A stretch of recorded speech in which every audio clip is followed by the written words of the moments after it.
Hey everyone, I'm Christopher Ludwig back here at Design for Production, our event all about breaking down silos in automotive design, manufacturing and engineering. Very pleased to be joined by Daniele Sirigatti, who works in design exterior innovation at Audi. And Daniele, you presented a really interesting example to us today of how Audi is using GenAI in design processes. Tell us a little bit about this use case now. I know you've been using GenAI for quite a while actually, and you've taken some recent steps. Tell us a little bit more about that. For sure. So yeah, we at Audi have been already exploring GenAI since 2019, so very long time before the big hype. And we started this with Felgun, which has been already communicated in the press. It's basically a rim design tool that's been used already every day by designers to inspire them in their very early design process.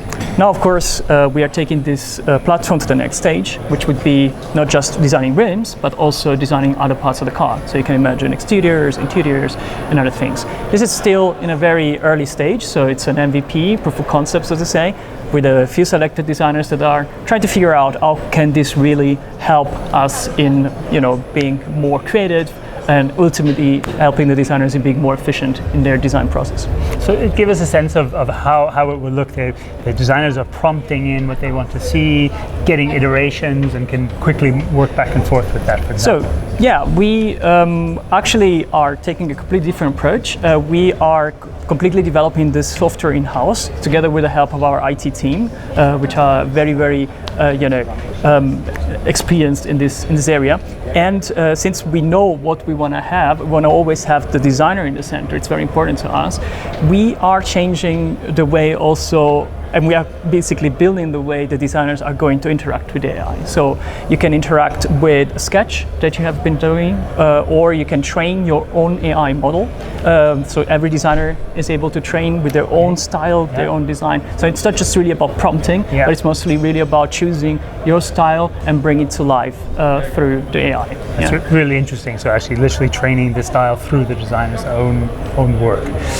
Let's talk about some of the next steps to go. I mean, obviously it's an MVP right now, so there will be some steps to go before it's used across. But what are some further areas you're exploring? You talked to us, for example, about mesh, 3D mesh, so bringing from 2D to 3D. Tell us a little more about that. Yeah, for sure. So a logical next step would be to bring our 2D sketches or 2D designs into 3D. That's what we usually do in the design process. Today, this is done through, of course, a lot of iterations with, say, AD modelers, and it takes a lot of time even to understand how the sketch works in 3D. So we thought that AI could help there, and we started already first steps in this direction together with the University of Munich on a project called Mesh GPT.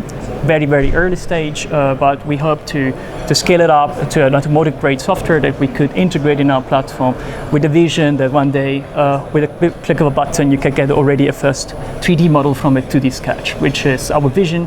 It's a bit far away, but we're getting there. And related to that, in terms of integrating other data, you could see a lot more potential for engineering data to quicken some of these development processes, I can imagine. Correct. At the moment, the platform is mostly design driven, so it's really for the very early stage inspirational phase. Of course, down the line, you need to have a lot of engineering inside, and we're already taking first steps into integrating some of the engineering workflows. Let's say give aerodynamics, some drag coefficient on your wheels, on your rims, or on your car. Very early in the design phase would be very helpful. So we are also working together with our engineering teams towards this kind of direction. Just one last question, because I think any designer would on one hand be curious and perhaps in some other levels fearful of some of this in terms of IP and who owns what design. In terms of the ethics of this, you're taking a specific approach. Can you tell us a little bit about what you're thinking about from that already? Yeah, for sure. So as I said at the beginning, we allow the designers to train their own models. So we think it's very important to keep your IP as a brand and as a design studio, which is basically the bread and butter of what makes really the design standing out. And so we only allow to train our own models and our own sketches, so that we think that at the end of the day, we're going to have more diversity. So not just the things that you can see online, obviously, and also it stays all safe and secure in our own infrastructure, which is also a very critical point for design studios to keep the confidential stuff confidential. Yeah. Absolutely. Well, Daniele, really interesting project. Excited to see where it's all going. And thank you so much for sharing it with us. Thank you very much. So keep following us. We'll have more from Design for Production at Car Design News, Ultima Media Production, and AMS.